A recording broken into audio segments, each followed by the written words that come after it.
She was 8 months pregnant when her husband threw her down the stairs.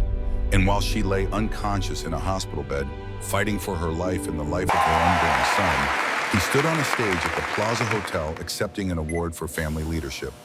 His name was Julian Ashford, billionaire, CEO, philanthropist.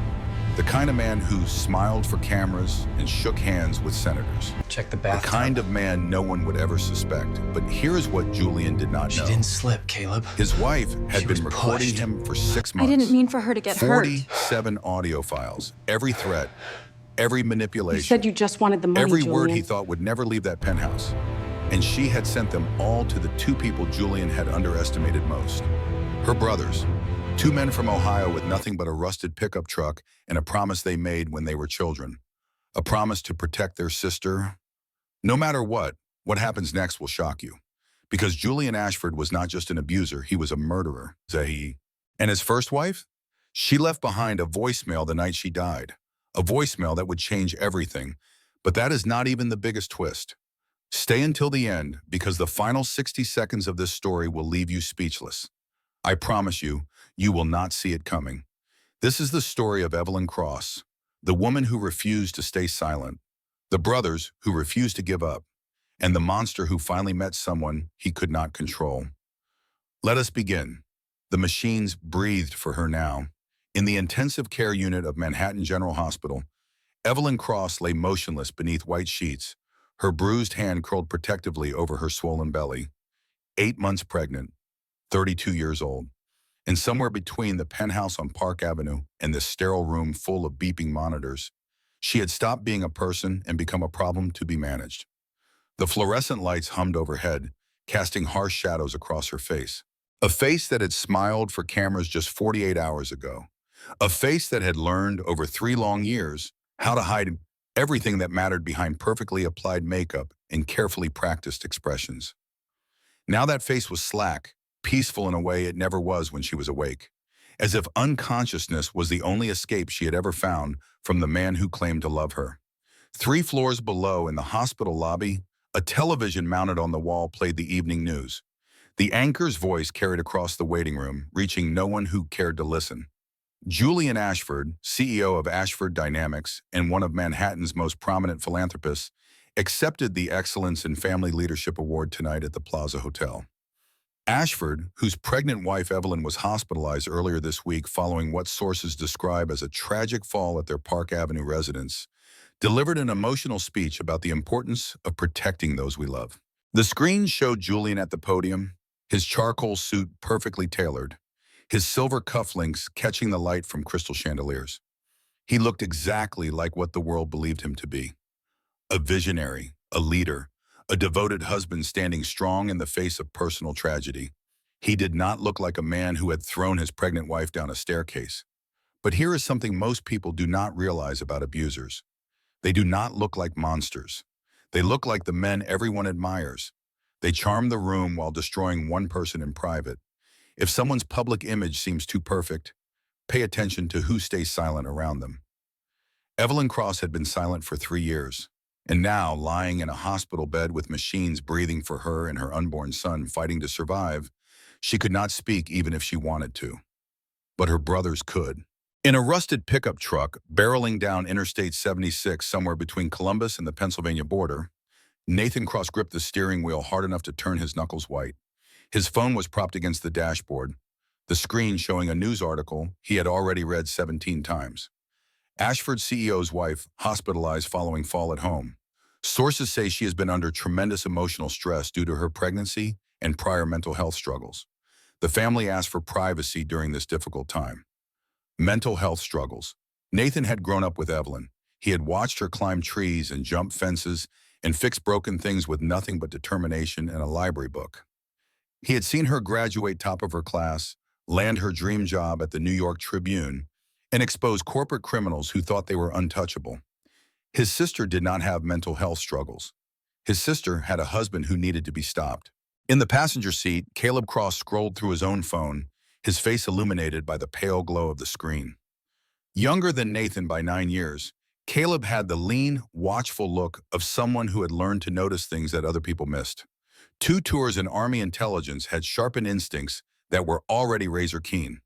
Now he drove for Uber and tried to sleep through nights that rarely let him rest. But tonight, sleep was not an option for either of them.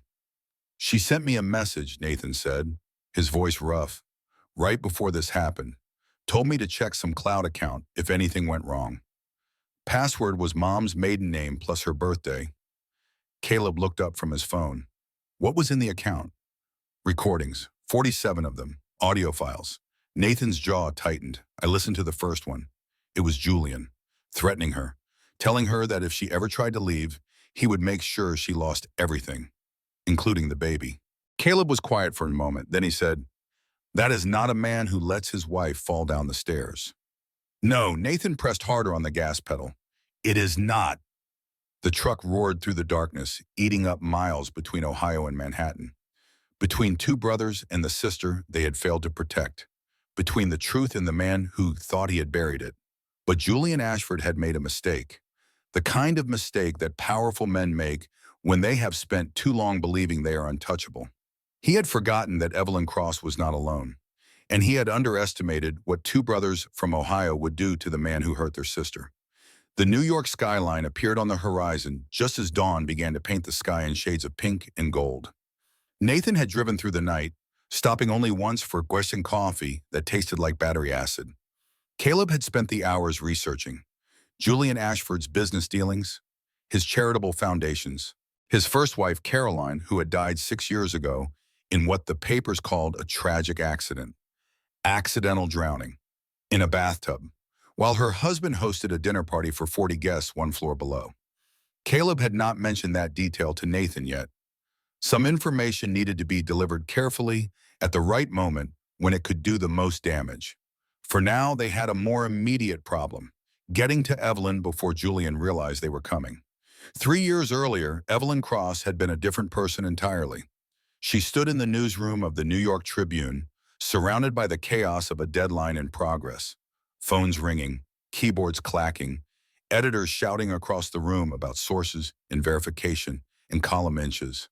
This was her world, the world she had fought to enter and clawed her way through and finally begun to master. At 29 years old, Evelyn had already made a name for herself as the kind of journalist who made powerful people nervous. Her investigation into Meridian Holdings had resulted in 3 executives facing federal charges. Her expose on the pharmaceutical industry's pricing practices had been nominated for a Pulitzer. She was sharp, fearless, the kind of woman who asked questions that no one else dared to ask, which was exactly why Julian Ashford noticed her. The charity gala was supposed to be a networking opportunity, a chance to rub shoulders with Manhattan's elite, and maybe, if she was lucky, find a lead on her next story. She was nursing a glass of champagne she had no intention of finishing when he appeared beside her, moving through the crowd with the easy confidence of a man who owned the room. "Miss Cross," his voice was smooth, cultured, with just enough warmth to seem genuine. "I read your piece on Meridian Holdings. Impressive work." Evelyn turned to face him, taking in the tailored suit, the silver watch, the smile that had graced the covers of Forbes and Bloomberg Businessweek. "Mr. Ashford," she kept her voice neutral, professional. "Should I be flattered or worried that a billionaire knows my byline?" Julian laughed, and the sound was disarming. "Both. The best journalists make powerful people nervous. I find that attractive." Across the room, Evelyn's phone buzzed with a series of texts from her friend Dana. "Oh my God, is that Julian Ashford talking to you? Girl, he is worth $2 billion. If you do not get his number, I am disowning you as a friend. Also, he is hot? Since when are billionaires hot?" Evelyn glanced at her phone, suppressed a smile, and looked back at Julian. "My friend thinks you are attractive. I think you are a story I have not written yet." Julian's eyes lit up with something that looked like genuine interest. "Then write it. I will give you exclusive access." That should have been her first warning. Abusers do not start with control. They start with gifts. They make you feel like the only person in the room. By the time you realize the gifts came with invisible strings, those strings have wrapped around your entire life. But Evelyn did not see the strings. Not at first. What she saw was a man who respected her work, who introduced her to sources that helped her career, who took her to exclusive events and made her feel special in ways she had never experienced before. He was charming, attentive, everything a woman could want. And slowly, so slowly she did not notice it happening, he began to separate her from everyone else. Your colleagues are jealous of your success, he would say.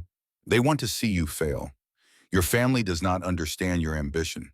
They are holding you back. You do not need them. You have me. 6 months into their relationship, Julian leaked documents to a rival publication suggesting that Evelyn had been romantically involved with a source. The story was false, but the damage was done. Her editor, Marcus Wells, called her into his office with a face like stone. I do not have a choice, Evelyn. The paper cannot afford another scandal.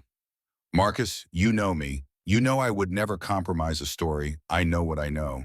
But what I can prove is another matter. She was fired that afternoon. Her reputation destroyed. Her career in ruins.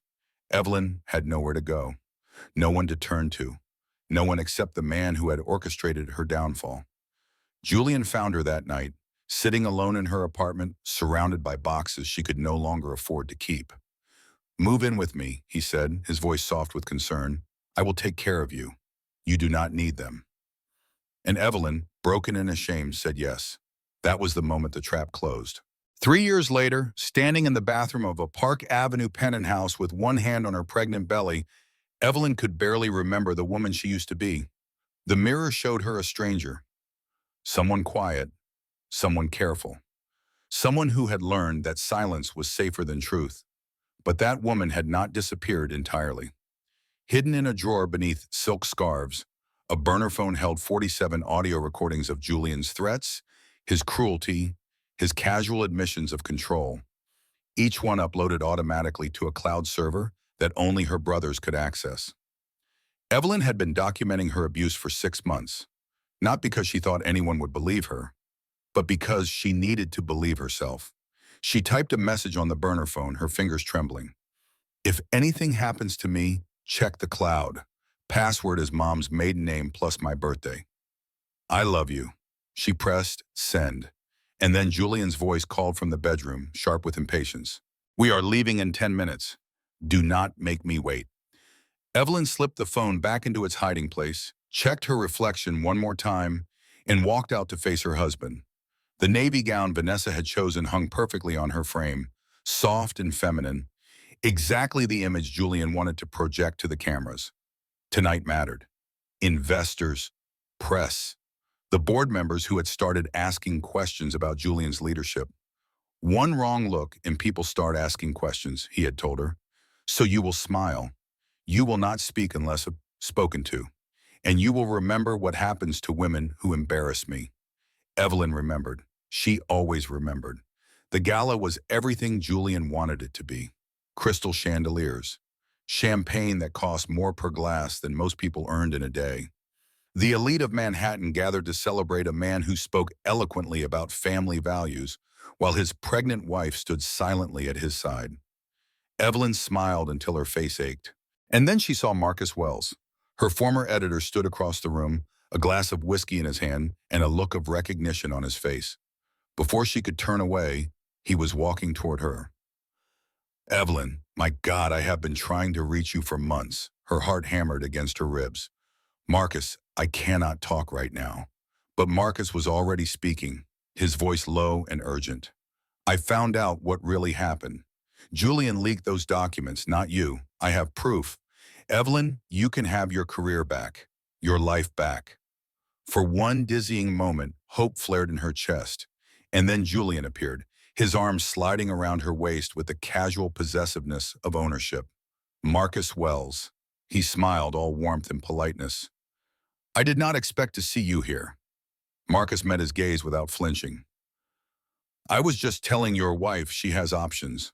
Julian's fingers tightened on Evelyn's arm, hard enough to bruise. Darling, you look tired. Let us get you home. The ride back to the penthouse was silent in a way that made Evelyn's skin crawl. The penthouse was dark when they arrived. See you. The lights of Manhattan glittering through floor-to-ceiling windows, like a promise of freedom that would never be kept. Evelyn stood in the doorway, watching Julian move through the shadows with the predatory grace she had learned to fear. He loosened his tie with deliberate calm. Not the calm of a man at peace, the calm of a man deciding how much damage to inflict. That calm scared her more than his rage ever had. "What did Marcus tell you?" His voice cut through the silence like a blade. "Nothing." Evelyn kept her own voice steady, neutral. "We only spoke for a moment. Do not lie to me." Julian moved toward the console table where she had set down her clutch. His fingers found her phone. Her regular phone, the one he monitored, the one that held nothing incriminating. He scrolled through her messages, her call history, her photographs, finding nothing because Evelyn had learned long ago that the phone he gave her was just another cage. But then his eyes drifted to the drawer where she kept silk scarves and jewelry she never wore, the drawer where she hid the burner phone. Time seemed to slow as Julian's hand reached for the handle. Evelyn's heart hammered against her ribs. She had been so careful, so meticulous. 6 months of planning, of documenting, of building a case file that would finally set her free. And now, in the space of a single breath, it was all about to come undone. Julian opened the drawer. His fingers brushed aside the scarves and found the small black phone hidden beneath. "What is this?" The world stopped. For 3 heartbeats, nobody moved. Nobody breathed. The Manhattan skyline glittered behind them like an audience waiting for the final act of a tragedy they had seen performed 1,000 times before. Then Julian's face changed. Confusion cycling into realization, cycling into something far worse than anger. Cold, calculated fury. "You have been planning something," he said, his voice dropping to that deadly quiet register that always preceded the worst moments. "Behind my back. After everything I have done for you." Evelyn's hand moved instinctively to her belly, where her son kicked against her palm as if sensing the danger that surrounded them both. "Julian, please, let me explain." "Explain?" He laughed, but there was no humor in the sound. "Explain what? That you have been documenting our private conversations? That you have been building some kind of case against me?" "I was protecting myself. From what?" Julian's eyes narrowed. "From the man who gave you everything? The man who saved your career when everyone else abandoned you?" And there it was, the narrative he had constructed so carefully. The story he told himself and everyone else. Julian Ashford, the savior. Julian Ashford, the protector. Julian Ashford, the generous husband who had lifted his broken wife from the ruins of her failed career. He had told that story so many times that he believed it. But Evelyn remembered a different version. She remembered the documents he had leaked to destroy her reputation, the colleagues he had turned against her, the isolation he had engineered so systematically that by the time she realized what was happening, she had no one left to turn to. She remembered the first time he had grabbed her arm hard enough to leave bruises, the first time he had told her that no one would believe her over him, the first time she had looked in the mirror and not recognized the woman staring back.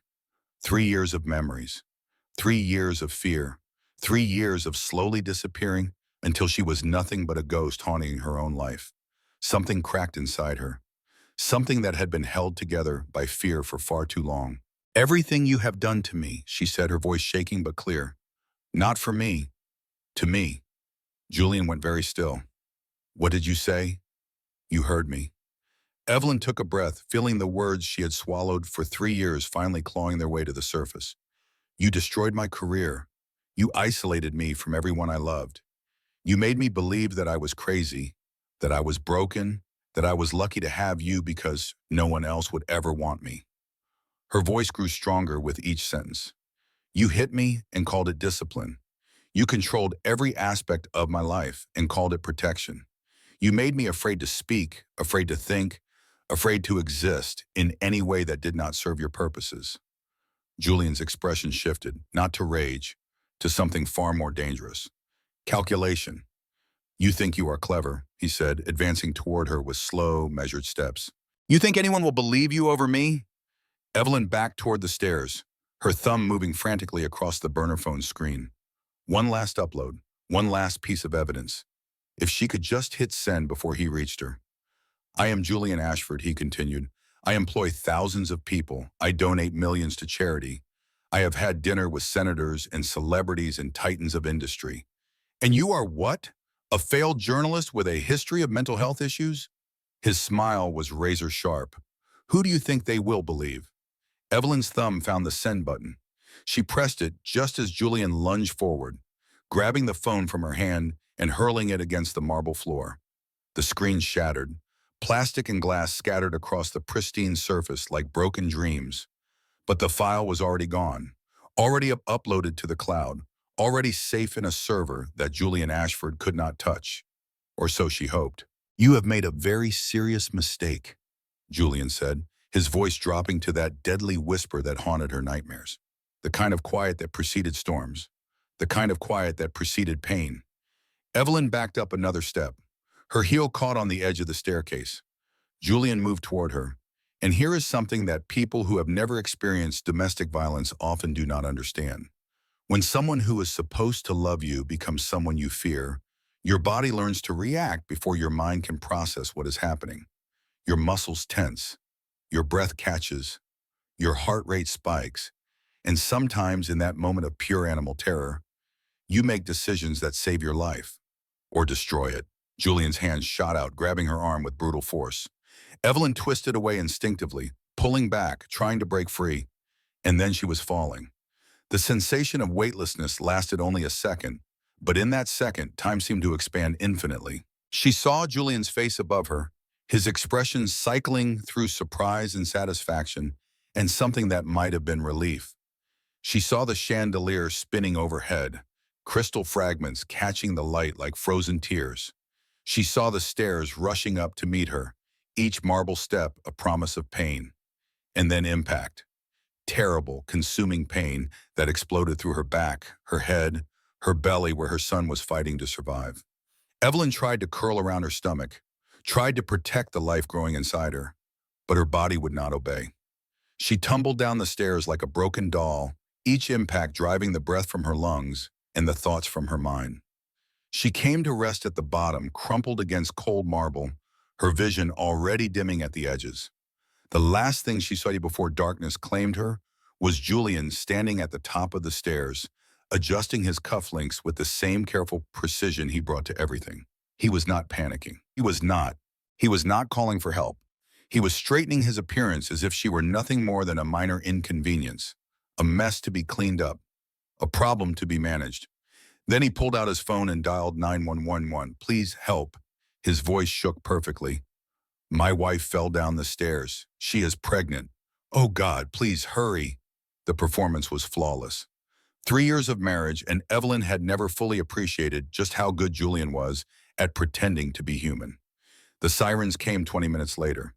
By then, Evelyn Cross was unconscious, her body still, her hand curled protectively over her stomach, as if instinct alone could finish the job her strength no longer could. At the hospital, bright lights replaced darkness. Nurses moved with urgent efficiency. Doctors called out orders in voices sharp with controlled panic. And Julian answered every question with practiced concern. She had been under tremendous stress. The pregnancy had been difficult. She had been seeing a therapist for anxiety and depression. The doctors wrote it all down without questioning. Because who would question Julian Ashford? In the hallway outside the ICU, after the doctors had stabilized his wife and confirmed that the baby was still alive, Julian made another call. His voice was low, efficient, not worried, not shaken, just annoyed. "Yes," he said, "an accident at home." "No, nothing public. Handle it." Vanessa Cole arrived less than an hour later. Tall, polished, with the sharp eyes of someone who solved problems for a living, Vanessa had been Julian's head of communications for 5 years. She had managed scandals, buried stories, and destroyed reputations without ever breaking a sweat. She was very good at her job, and her job tonight was to make sure that whatever had happened in that penthouse stayed buried. "Is she stable?" Vanessa asked, her eyes scanning the corridor for potential witnesses. "For now." Julian's voice held no emotion. "The baby too." "Good." Vanessa pulled out her tablet, already composing the press release in her head. "Then we control the narrative." By mid-morning, the first statement went out, carefully worded, appropriately concerned, perfectly designed to generate sympathy for Julian while subtly undermining any credibility Evelyn might have. Evelyn Cross, wife of Ashford Dynamics CEO Julian Ashford, was hospitalized early this morning following a fall at home. Doctors report she is receiving excellent care. Mrs. Ashford has been under immense emotional stress due to her pregnancy and prior mental health struggles. The family asked for privacy during this difficult time. Mental health struggles. Those three words would do more damage than any physical injury. Because once someone was labeled unstable, everything they said became suspect. Every accusation became delusion. Every truth became paranoia. Julian had learned that lesson early. He had used it against Caroline, his first wife. And now he was using it against Evelyn. Privacy. That word became a shield that Julian intended to hide behind until his wife was buried or broken. But here is something that Julian Ashford did not know. He did not know about the text message Evelyn had sent to her brother just hours before the fall. He did not know about the 47 recordings waiting in a cloud server, uploaded automatically every time she pressed record. And he did not know that the woman lying unconscious in that hospital bed had spent 6 months preparing for exactly this moment. Julian Ashford had made a mistake. He had underestimated his wife. And in Manhattan, underestimating someone could be the most dangerous mistake of all. Nathan Cross had always been the protector. It was a role he had assumed at 12 years old, the day his father walked out the door and never came back. He remembered standing in the kitchen, watching his mother try to hold back tears while she explained that Daddy was not coming home. He remembered his sister Evelyn, only 8 years old, clutching his hand with fingers that trembled. He remembered making a promise to himself, a promise that he would never let anyone hurt his family again. For 26 years, Nathan had kept that promise. He had worked construction jobs to help pay the bills. He had scared off boyfriends who did not treat Evelyn right. He had driven 3 hours to her college graduation and cried when she walked across the stage, the first person in their family to earn a degree. He had been proud of her, so proud. His little sister, the journalist, the one who was going to make something of herself, the one who was going to escape their small town and conquer the world. And then Julian Ashford had happened. Nathan had never liked Julian, not from the first moment they met. When Julian had shaken his hand with a grip that was just slightly too firm, held eye contact just slightly too long. There was something wrong with that man, something cold behind the perfect smile, something calculating behind the warm words. But Evelyn had been in love, or at least she had thought she was in love. And Nathan had learned long ago that you could not tell someone that their heart was making a mistake. You could only be there to catch them when they fell. So he had watched from a distance as his sister slowly disappeared. The phone calls became less frequent. The visits stopped entirely. When they did speak, Evelyn's voice was different, quieter, careful, as if she were weighing every word before she said it. Nathan had wanted to intervene, to drive to New York and drag his sister home.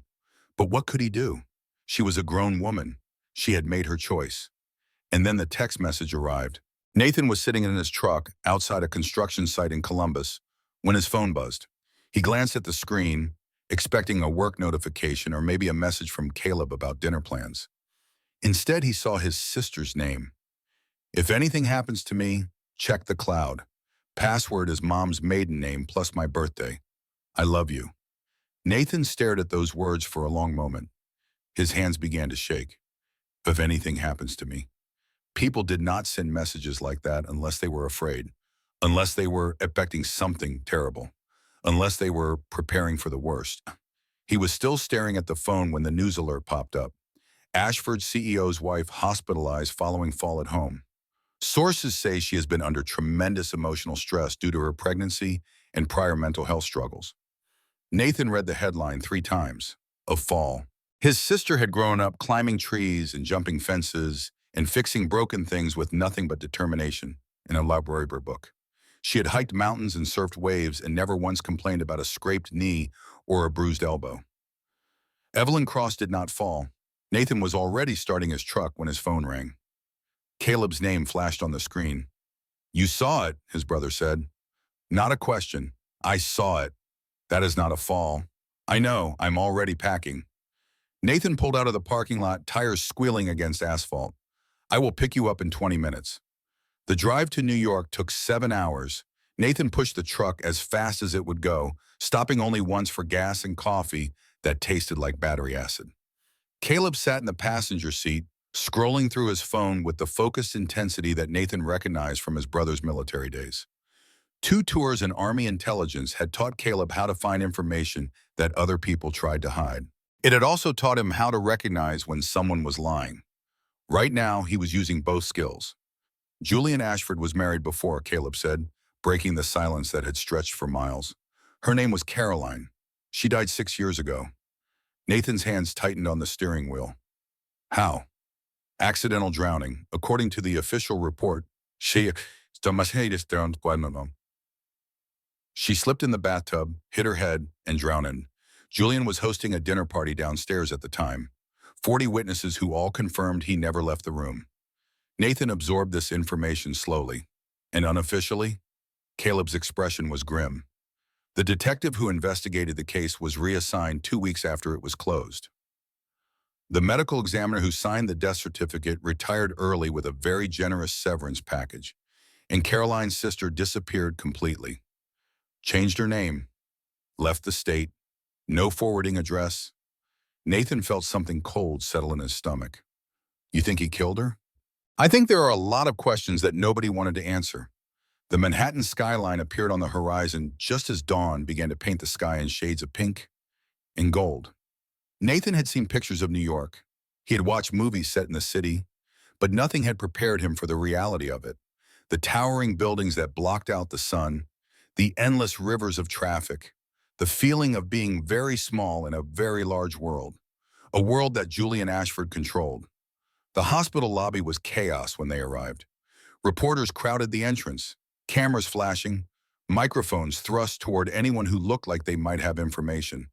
Nathan pushed through them without a word, Caleb close behind.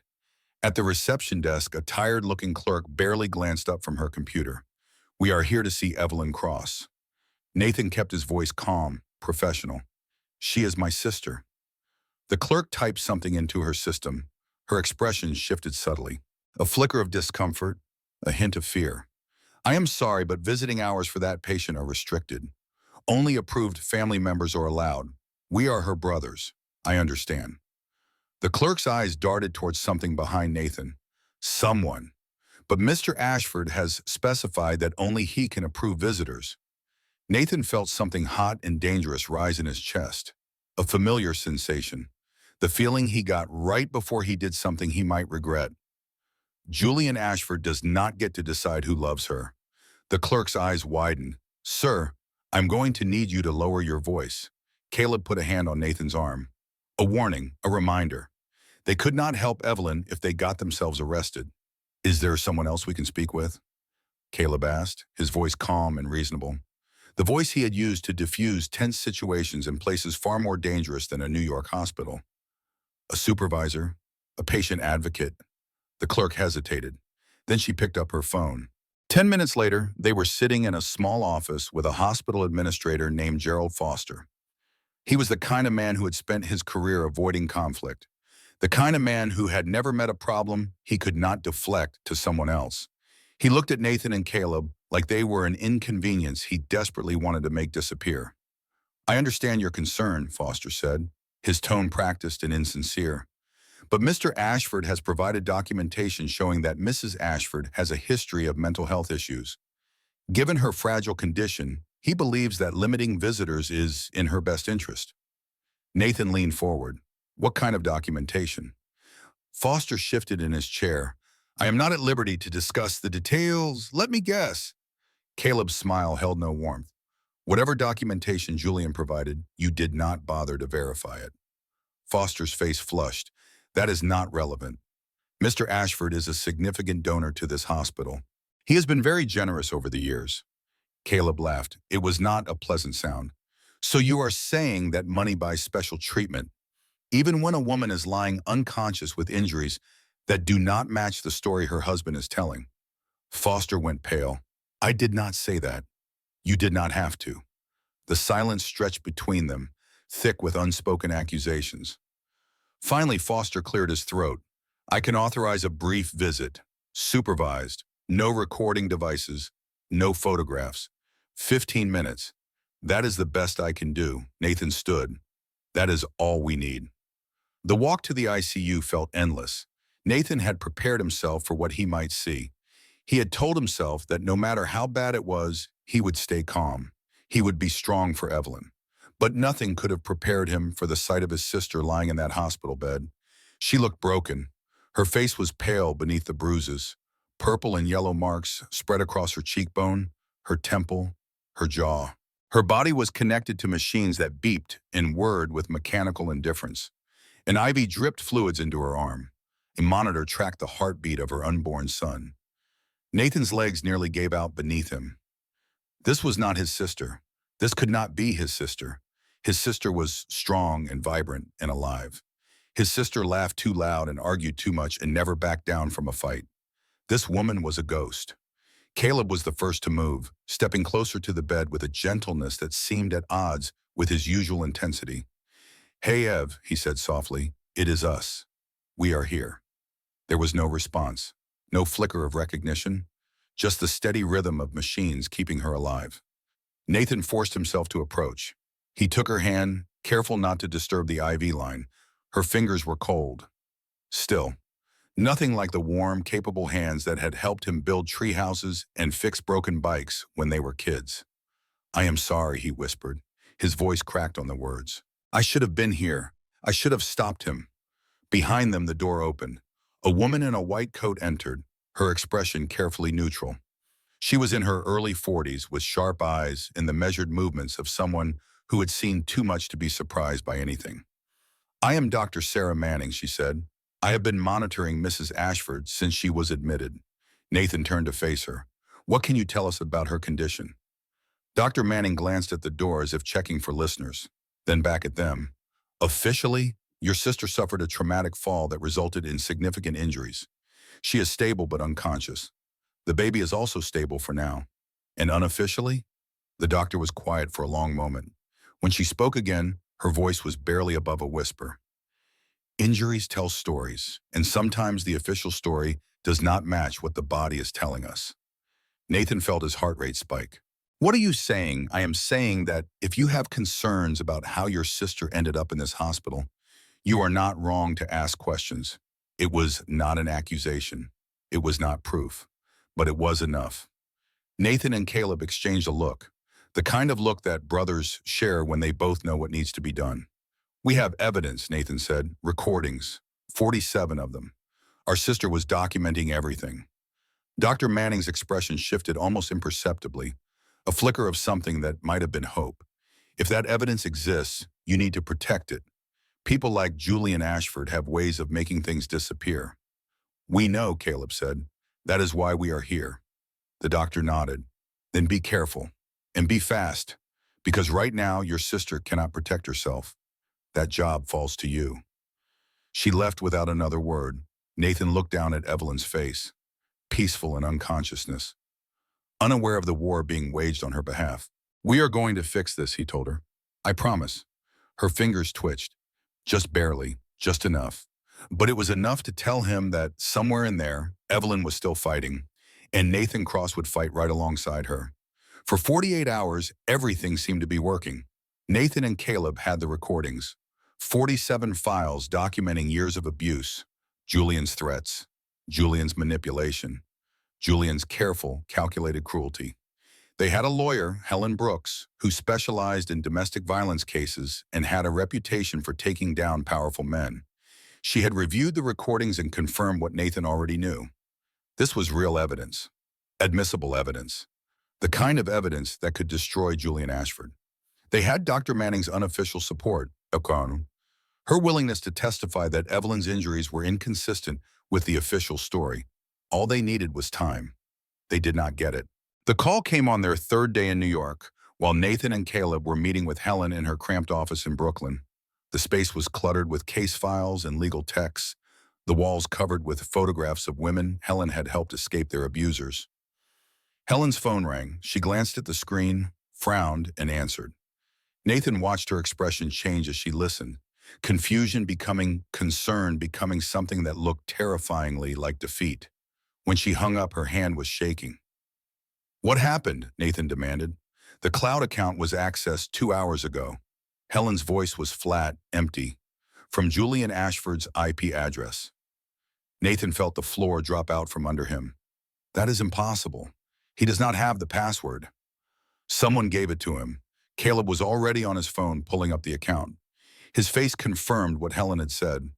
The color drained from his cheeks as he scrolled through empty folders. The files are gone. All 47 of them. Deleted. How? Nathan slammed his fist against the desk. Who else knew the password? Caleb looked up. His expression was grim. Evelyn told someone, her friend Dana. She mentioned it in one of the recordings, said Dana was the only person she trusted outside of family. Nathan closed his eyes. Dana Miller, Evelyn's college roommate, the woman who had been at her wedding, smiling in photographs that now seemed like evidence of a crime. The woman who had texted her jokes during the gala, who had been the only friend Julian had not managed to completely isolate her from. The woman who had betrayed her. Later, they would learn the details. Vanessa Cole had approached Dana at a restaurant in Midtown, all sympathy and concern. She had painted a picture of Evelyn as unstable, paranoid, a danger to herself and her unborn child. She had spoken of the stress Julian was under, the sacrifices he had made, the love he still felt for his troubled wife.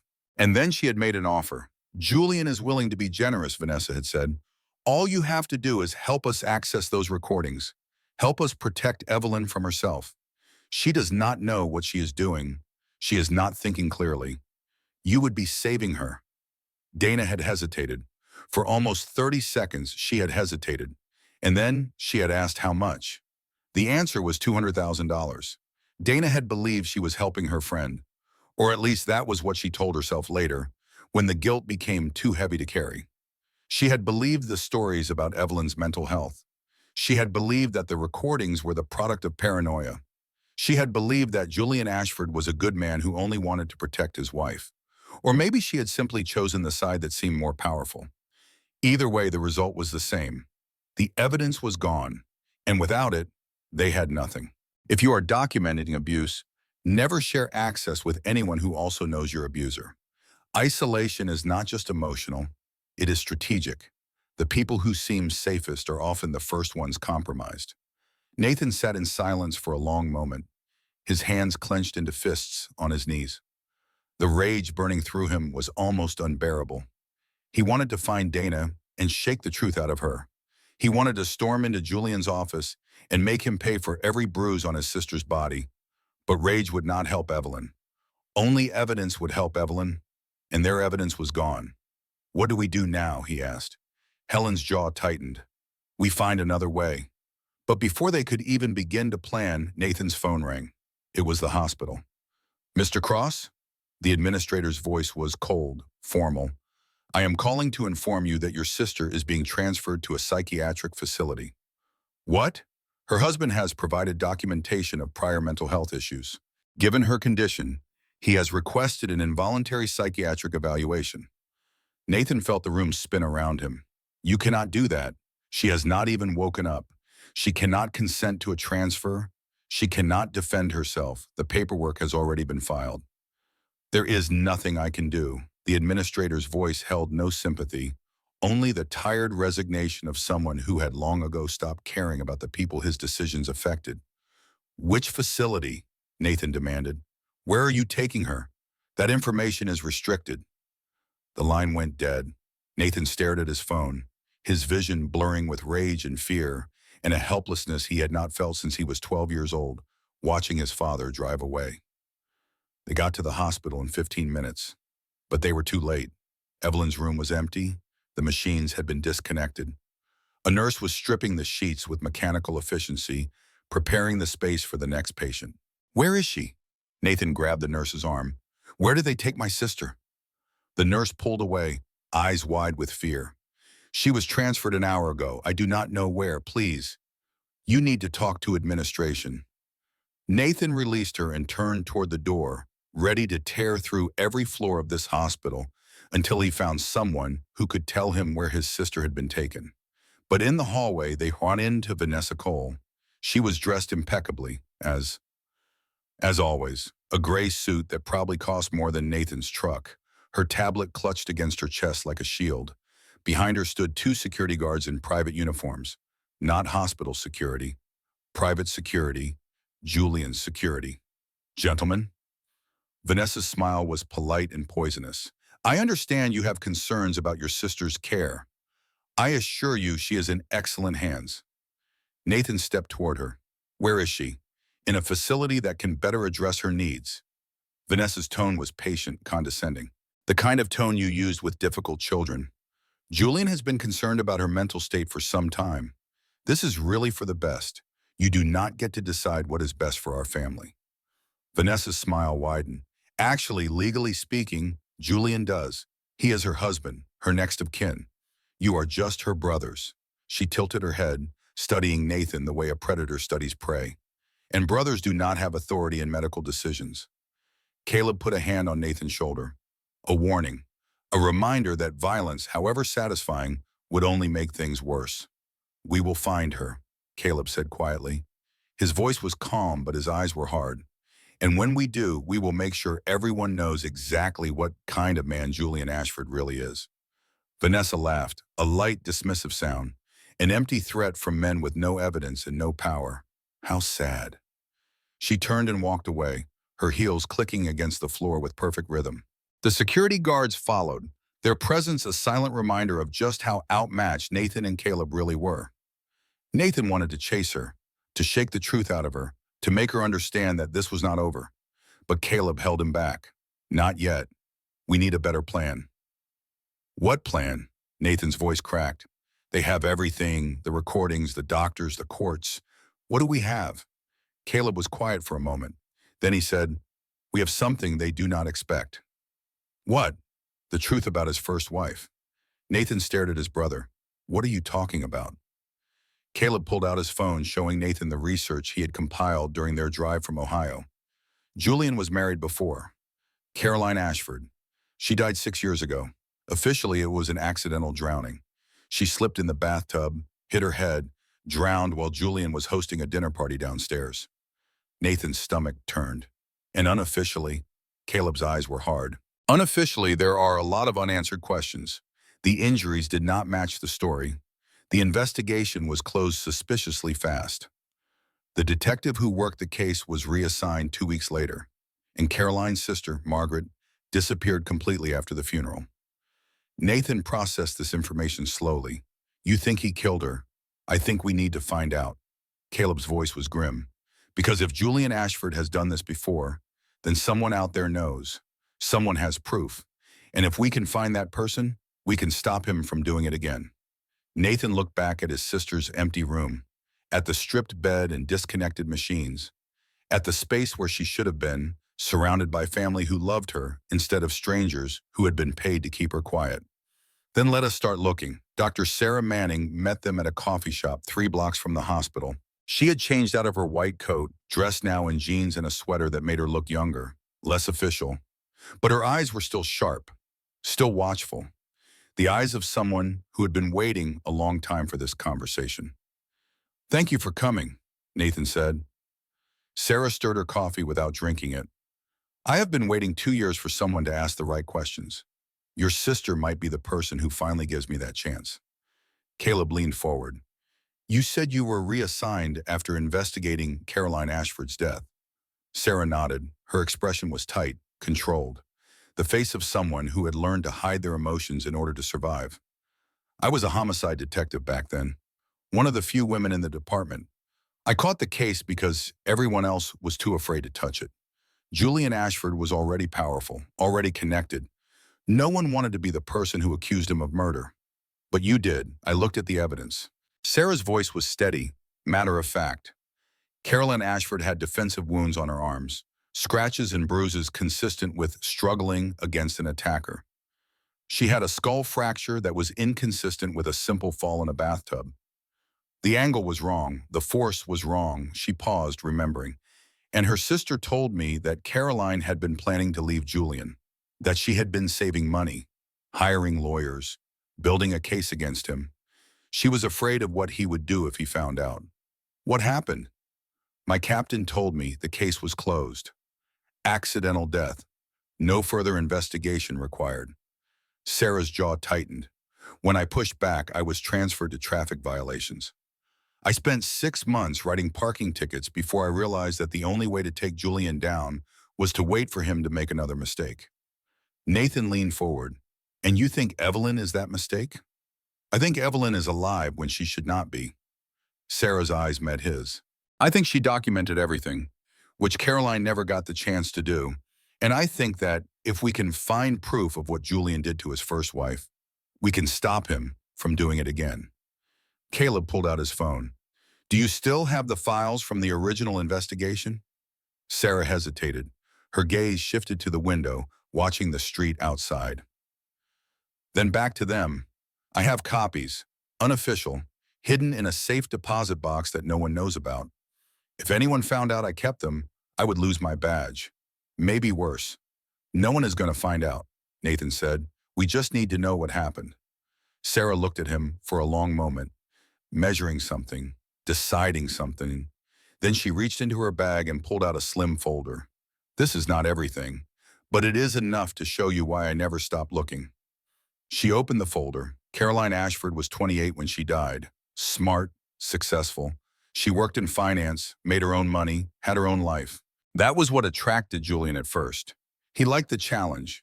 He liked the idea of breaking someone strong. She slid a photograph across the table. This was taken at a charity event 3 weeks before she died. Nathan looked at the photo, a beautiful woman in a green dress, smiling for the camera with her arm around Julian's waist. They looked like the perfect couple. Happy. In love. The kind of image that belonged on the cover of a magazine. But if you looked closely, you could see the tension in her shoulders. The way her smile did not quite reach her eyes. The tightness around her jaw that spoke of fear barely contained. And if you looked even closer, you could see the faint shadow of a bruise on her collarbone, partially hidden by makeup, but still there. She was documenting too, Sarah said. Her sister Margaret told me that Caroline had been keeping a journal, recording his threats, taking photographs of her injuries. She knew no one would believe her without proof. Nathan felt something shift in his chest. Hope. Fragile but real. What happened to the documentation? Julian's people went through her apartment the day after she died. They took everything. The journal, her phone, her laptop, every piece of evidence she had gathered. Gone in a single afternoon. Sarah's expression darkened. But Margaret told me something that Julian does not know. Caroline sent her things, letters, messages, evidence hidden in envelopes that looked like ordinary mail. And on the night she died, Caroline left her a voicemail. Nathan's breath caught. What did it say? I do not know. Margaret has never played it for anyone. She is too afraid. She believes that if Julian finds out she has proof, he will kill her too. Where is Margaret now? That is the problem. Sarah closed the folder. She disappeared after the investigation was closed, changed her name, moved away. She does not want to be found. Can you find her? I have been trying for 2 years. Nathan and Caleb exchanged a look. Then we try harder, Nathan said. They spent the next 3 days chasing leads, old addresses, former colleagues, social media accounts under fake names, the kind of digital breadcrumbs that people leave behind even when they are trying to disappear. Caleb used every skill he had learned in Army intelligence. He tracked financial records, cross-referenced utility bills, mapped patterns of movement that most people would never notice. And finally, on the 4th day, they found her. Margaret Ashford, now Margaret Davis, lived in a small house in Connecticut, a quiet neighborhood with tree-lined streets and children riding bicycles. The kind of place where bad things were not supposed to happen. She had remarried, started a new life, tried to forget the sister she had lost and the monster who had taken her. But she had not forgotten. And when Nathan and Caleb showed up on her doorstep, she did not turn them away. I knew someone would come eventually, she said. Her voice was soft, tired, the voice of someone who had been carrying a heavy burden for far too long. I have been waiting 6 years. She opened the door wider. Come inside. I have something to show you. Margaret's house was small and cluttered with the comfortable chaos of a life well lived. Family photographs on the mantel showed a woman slowly learning to smile again. A cat slept on the couch, undisturbed by the strangers who had invaded its domain. The smell of coffee and cinnamon drifted from the kitchen. It was nothing like the sterile luxury of Julian's penthouse. It was nothing like a prison. Margaret served them coffee in mismatched mugs and sat across from them at a kitchen table scarred with the marks of years of use. Homework stains, craft projects, the evidence of a life that had continued despite everything. Carolyn called me the night she died, Margaret said. Her voice was steady, but her hands trembled around her mug. She left a voicemail. I have listened to it 1,000 times. I have never played it for anyone else. Why not? Because I was afraid. Margaret's eyes glistened with unshed tears. Julian made it clear what would happen if I talked. He did not threaten me directly. He never does. He is too smart for that. But people who crossed him had a way of losing their moms, their homes, their families. She took a shaky breath. After Caroline died, a woman came to see me. Vanessa Cole. She was very polite, very sympathetic. She said that Julian was devastated by Caroline's death and that he wanted to make sure I was taken care of. Nathan felt sick. He paid you off. He tried. Margaret shook her head. I did not take the money, but I understood the message. Stay quiet and nothing bad would happen. Make noise, and everything I had built would disappear. But you kept the voicemail, Caleb said. I kept everything. Margaret stood and walked to a closet in the hallway. She returned with a cardboard box, dusty and worn, held together with tape that had yellowed with age. Caroline sent me things over the last months of her life. Photographs, pages from her journal, evidence she was building against Julian, hidden in ordinary mail because she knew he monitored everything else. She set the box on the table and opened it. Inside were photographs, documents, letters written in a neat, careful hand that shook slightly at the edges. The handwriting of a woman who was afraid but determined to leave a record behind. And at the bottom of the box, a small digital recorder. This is the voicemail, Margaret said. She picked up the recorder with trembling fingers. I saved it to this device years ago. I do not know why. Maybe I was hoping that someday someone would be brave enough to do what I could not. She looked at Nathan and Caleb. Are you brave enough? Nathan nodded. Play it. Margaret pressed the button, and Caroline Ashford's voice filled the room. Margaret. It was shaky, terrified, the voice of a woman who knew she might not survive the night. If something happens to me, it was Julian. I tried to leave. He found out. He said he would kill me before he let me go. I believe him. There was a pause, the sound of ragged breathing, of tears being swallowed. I have copies of everything. The journal, the photographs, all of it. It is in the safe deposit box at First Manhattan Bank. The key is in my jewelry case, in the box with Mom's ring. If I do not call you tomorrow, go to the police. Tell them everything. Please. Another pause. Longer this time. I love you, Mags. I am sorry I was not stronger. I am sorry I did not leave sooner. I am sorry for everything. The recording ended. Silence filled the room. Nathan sat in stunned stillness, Caroline's words echoing in his mind. The same fear he heard in that voicemail was the same fear he had seen in Evelyn's eyes the last time they had spoken.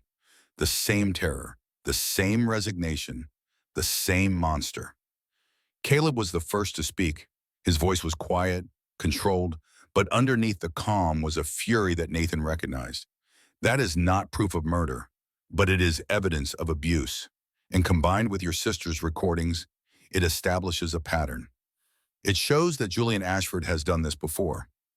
Margaret nodded. I know. That is why I kept it. That is why I have been waiting. Nathan leaned forward. There is a woman in a psychiatric ward right now. Our sister. Julian put her there because she tried to expose him, just like Caroline did. Margaret's face went pale. He did the same thing to her? Yes, Nathan's voice was steady, but his heart was pounding. And if we do not stop him, he will do it to someone else. Help us, please. Margaret was quiet for a long moment. 6 years of fear. 6 years of silence. 6 years of watching the man who murdered her sister walk free, giving speeches about family values, accepting awards for leadership, building an empire on the grave of the woman he had killed. Then she straightened her shoulders. What do you need me to do? The plan came together over the next 48 hours. It was risky, complicated.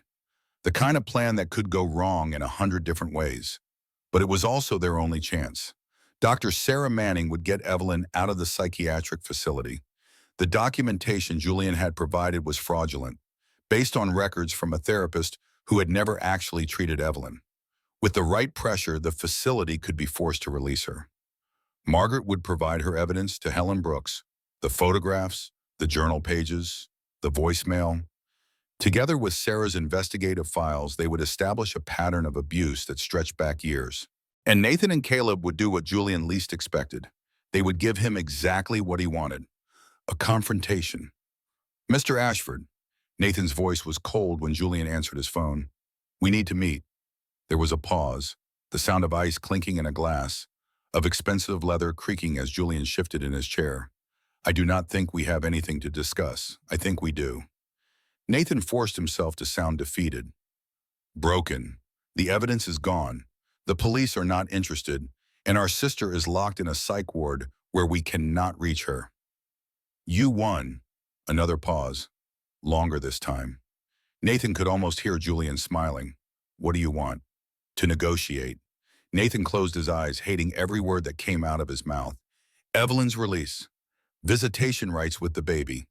A chance to see our sister without security guards watching every move." Julian laughed, soft, satisfied. The sound of a man who had never lost anything in his life. "You want to surrender." "I want my family back. Whatever it takes." The silence stretched. Finally, Julian spoke. "Meet me at my office, tomorrow, 9 in the morning, come alone." Nathan agreed, and then he hung up and looked at Caleb. He took the bait. Of course he did. Caleb was already pulling equipment from a duffel bag. Wires, recording devices, a tiny camera no bigger than a button. Men like Julian cannot resist the chance to gloat. They need to prove how smart they are, how powerful, how untouchable. Nathan stared at the equipment. "If this does not work, we lose everything." "If this does not work," Caleb said, "Evelyn loses everything. She loses her baby, her freedom, maybe her life." He looked up at his brother. "I am not willing to accept that. Are you?" Nathan shook his head. "Then let us get to work." The next morning, Nathan walked into the lobby of Ashford Dynamics, wearing a wire taped to his chest and a camera disguised as a button on his jacket. The building was everything Julian's penthouse was: glass and steel and expensive art. The kind of place designed to make ordinary people feel small, to remind them of their place in the hierarchy. Nathan was met by Vanessa Cole, who led him through a maze of glass corridors to Julian's private office on the 43rd floor. Julian sat behind a desk that probably cost more than Nathan's house. The Manhattan skyline spread behind him like a trophy case, glittering in the morning sun. "Nathan," Julian gestured to a chair with the casual authority of a man who owned everything he surveyed. "Please sit." Nathan sat. "I appreciate you being reasonable." Julian's smile was warm, almost friendly. If you did not know what he was, you might actually believe he was sincere. "Your sister is ill. She needs care that I can provide. Fighting me only makes things worse for everyone." Nathan kept his face neutral.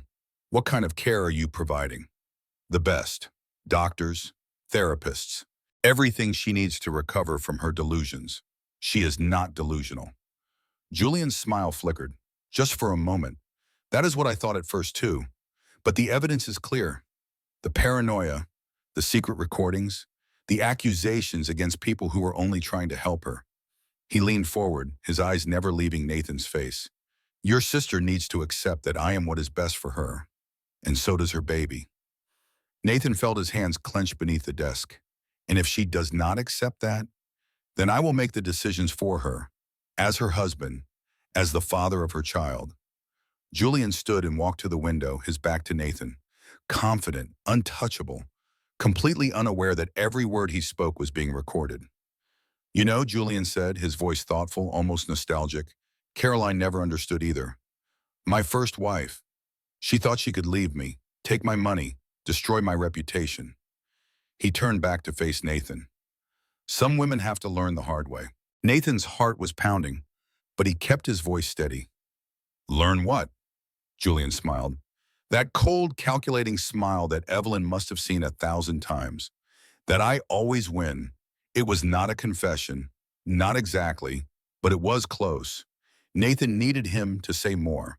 "Is that what happened to Caroline?" he asked. "She did not learn?" Julian's smile flickered again.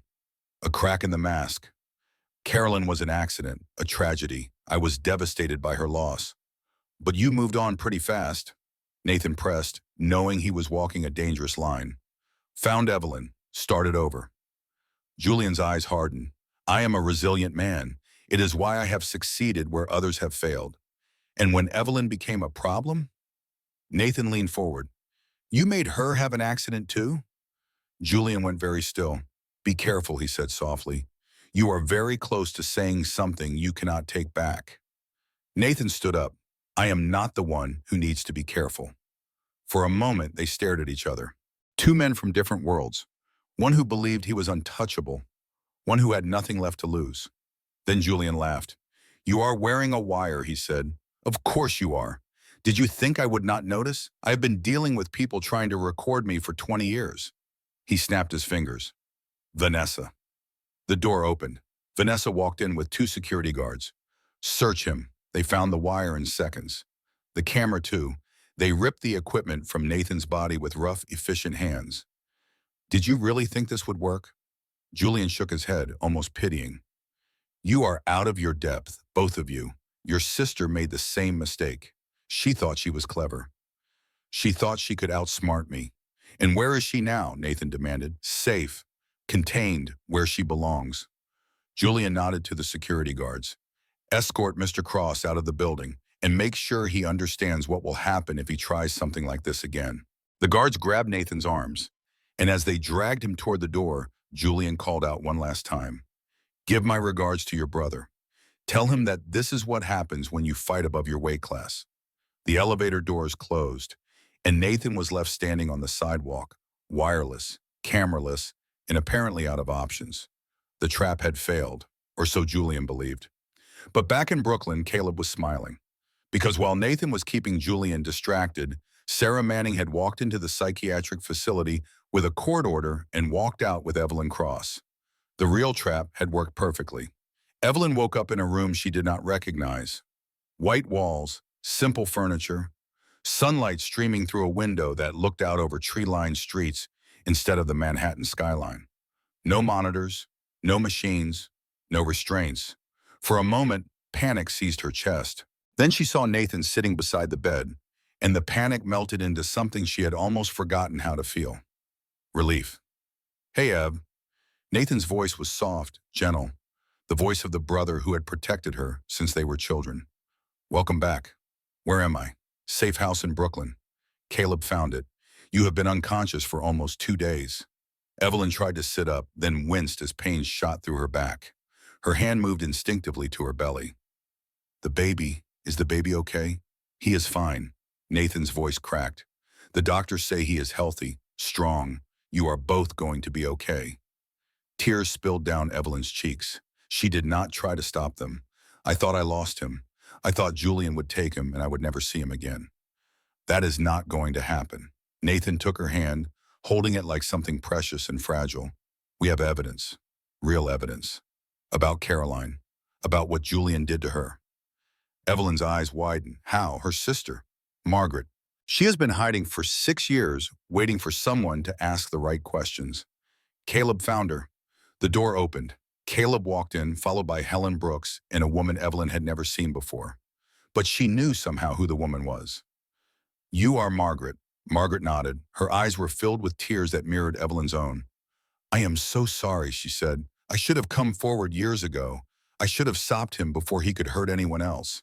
You were scared. I was a coward. Evelyn shook her head. No, you survived. That is not the same thing. The two women looked at each other, two survivors of the same monster, two women who understood what it meant to live in fear. The room fell silent. Then Helen Brooks cleared her throat. We have a problem. She explained everything. The wire had failed. The recording from Julian's office was useless. Julian knew they were investigating him now, which meant he would be more careful than ever. But we still have Margaret's evidence, Helen continued. The voicemail, the photographs, the journal pages, combined with the medical records from your hospitalization, it is enough to establish a pattern of abuse. Is it enough to put him in prison? Nathan asked. Helen hesitated. It is enough to start a criminal investigation, and it is definitely enough to win a custody battle. Evelyn's hand moved to her belly. That is what matters. My son, I know. Helen pulled out a folder. But there is something else you should know. Julian filed emergency custody papers yesterday. The hearing is in 48 hours. Evelyn felt the blood drain from her face. He cannot take my baby. He will not. Helen's voice was fierce. We have Margaret. Margaret. We have her testimony. And most importantly, we have you. Me? Julian's entire strategy is based on the idea that you are mentally unstable, that you cannot be trusted, that you need to be controlled for your own good. Helen leaned forward. The best way to destroy that narrative is to show up in court and tell your story, clearly, calmly, without fear. Evelyn was quiet for a long moment. She had spent 3 years being afraid, 3 years hiding, 3 years believing that Julian was too powerful to fight. But she was not that woman anymore. The woman who had walked into that penthouse 3 years ago had been naive, trusting, desperate for love and validation. The woman lying in this bed had survived, had documented, had fought back even when fighting back seemed impossible. That woman was stronger than she had ever been. Okay, Evelyn said, tell me what I need to do. The next 48 hours were a blur of preparation. Helen coached Evelyn on what to expect in court, how to answer questions, how to stay calm when Julian's lawyers tried to rattle her. Margaret prepared her own testimony, practicing until she could tell her sister's story without breaking down. Sarah Manning compiled her investigative files, organizing years of suspicion into a coherent narrative of abuse and cover-up. And Nathan and Caleb did what they had been doing since they arrived in New York. They watched. They waited. They protected their sister with everything they had. The morning of the hearing, Evelyn woke up before dawn. She stood at the window of the safe house, watching the sun rise over a city that had tried to break her. And she made herself a promise. No matter what happened today, she would not be silent anymore. She would tell the truth, and she would let the truth speak for itself. The courtroom was smaller than Evelyn expected.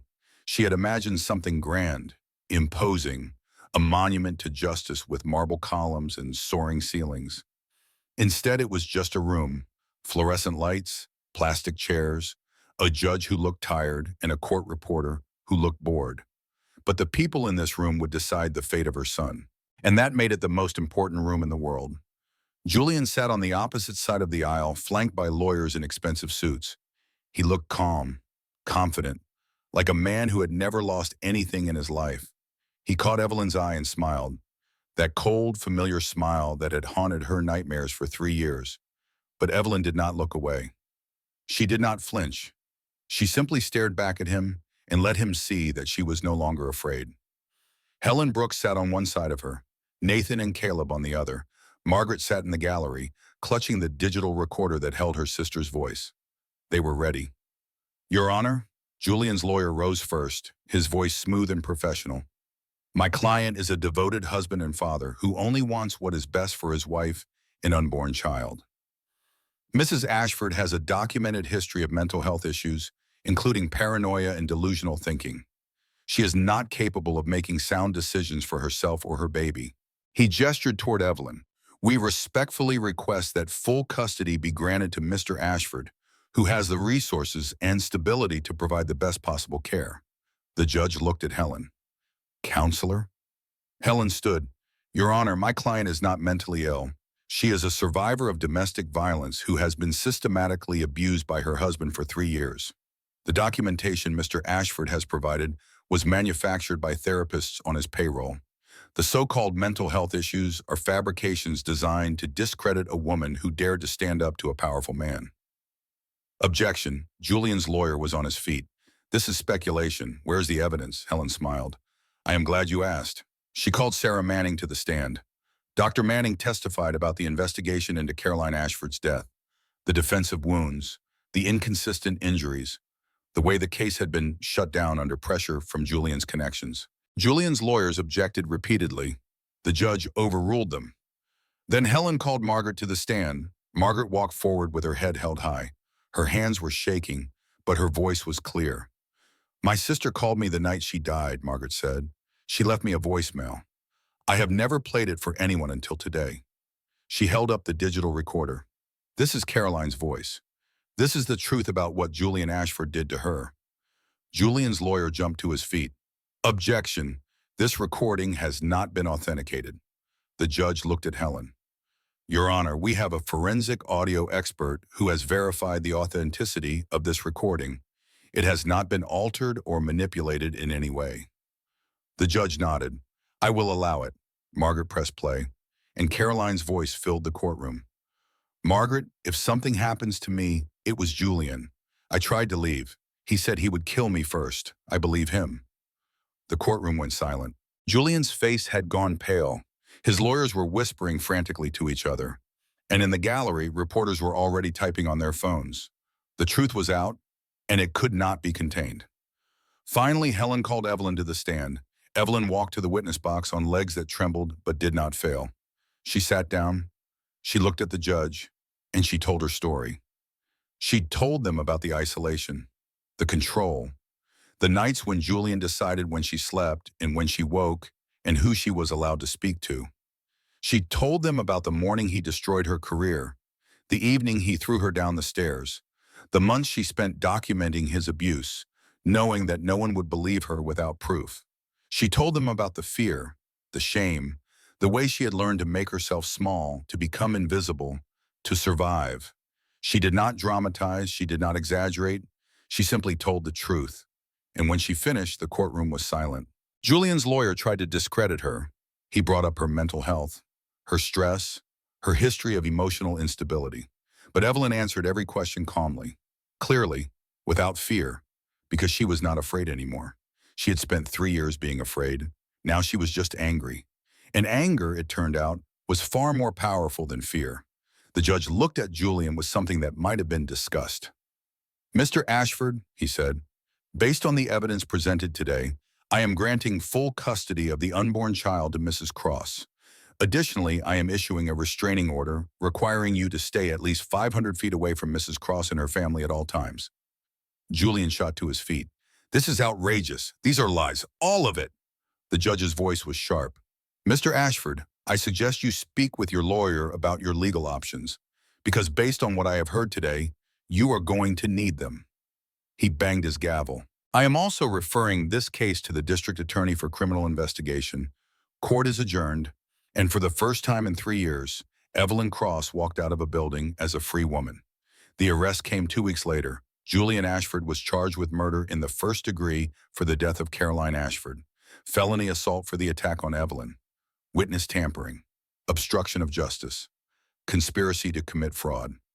Vanessa Cole turned state's evidence in exchange for immunity. She provided documents, emails, recordings, everything Julian had ever told her to bury. Dana Miller came forward to apologize. Evelyn did not forgive her, but she did not seek revenge either. Some wounds were too deep for either. The trial lasted 6 months. The verdict took less than 4 hours. Guilty on all counts. Julian Ashford was sentenced to life in prison without the possibility of parole. On the day of his sentencing, Evelyn sat in the gallery and watched as the man who had tried to destroy her was led away in handcuffs. He looked at her as he passed. His eyes were empty, hollow. The eyes of a man who had finally run out of ways to escape. Evelyn did not flinch. She did not look away. She simply watched him go, and then she walked out of the courthouse into the sunlight where her brothers were waiting. Nathan hugged her first, then Caleb. They stood together on the courthouse steps, 3 siblings who had survived something terrible. It is over, Nathan said. Evelyn shook her head. No, she said softly. It is just beginning. 1 year later, Evelyn sat on the porch of a small house in Ohio, watching her son play in the yard. She had named him James after her grandfather. He was healthy, happy, completely unaware of the battle that had been fought for his existence. Nathan was at the grill, arguing with Caleb about the proper way to cook burgers. The burgers are burning. They are not burning. They are charred. There is a difference. The difference is marketing. James threw a ball at Caleb's head. Did you see that? Your son just assaulted a veteran. Evelyn laughed. The sound was strange to her. She had almost forgotten what it felt like to laugh. He has good aim. He gets that from our side of the family. The sun was setting over the trees, painting everything in shades of gold and amber. It was peaceful, ordinary. Everything she had once thought she would never have again. Her phone buzzed. She glanced at the screen. Unknown number, she answered anyway. Mrs. Cross? a woman's voice, smooth and professional. "My name is Detective Morrison. I am calling about a letter that was sent to our department. It mentions you by name." Evelyn felt ice form in her stomach. "What kind of letter?" "A threatening one." The detective paused. It was signed EA. "Do those initials mean anything to you?" Evelyn's blood ran cold. EA. Eleanor Ashford, Julian's mother, had died 2 years ago. "So who was EA?" "Mrs. Cross," the detective prompted. Evelyn looked out at her son, playing happily in the grass, at her brothers, bickering like they always had, at the life she had built from the ashes of everything Julian had tried to burn. Then she stood up, walked inside, and opened her laptop. She pulled up a new document and began to type. Chapter 1. The Family Nobody Knows. Some women survive, some women escape, and some women make sure it never happens to anyone else. Evelyn Cross was done being a victim. Now she was going to be a hunter, a protector. Because here's the final truth about surviving abuse.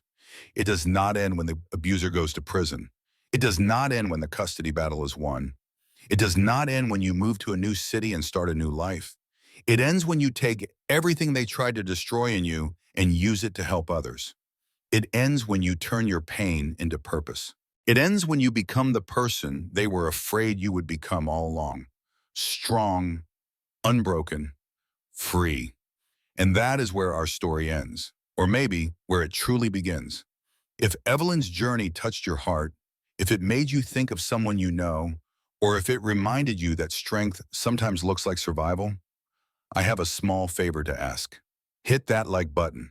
Not for me, for every woman who has ever been told she was crazy when she was just telling the truth. Leave a comment below. Tell me what moment hit you the hardest. Was it when her best friend betrayed her? When Caroline's voicemail played in that courtroom? Or when Evelyn finally looked Julian in the eyes and refused to look away? I read every single comment. And your stories? They matter more than you know. If you know someone who needs to hear this, share it with them. Sometimes a story is the thing that helps someone realize they are not alone. And if you are new here, welcome to the family. Hit subscribe and tap that notification bell so you never miss a story. Because every week, I bring you tales of betrayal, revenge, and women who refuse to be silenced. Thank you for staying until the end. Thank you for listening. Thank you for being here. And remember, some women survive, some women escape, and some women make sure it never happens to anyone else. I will see you in the next one.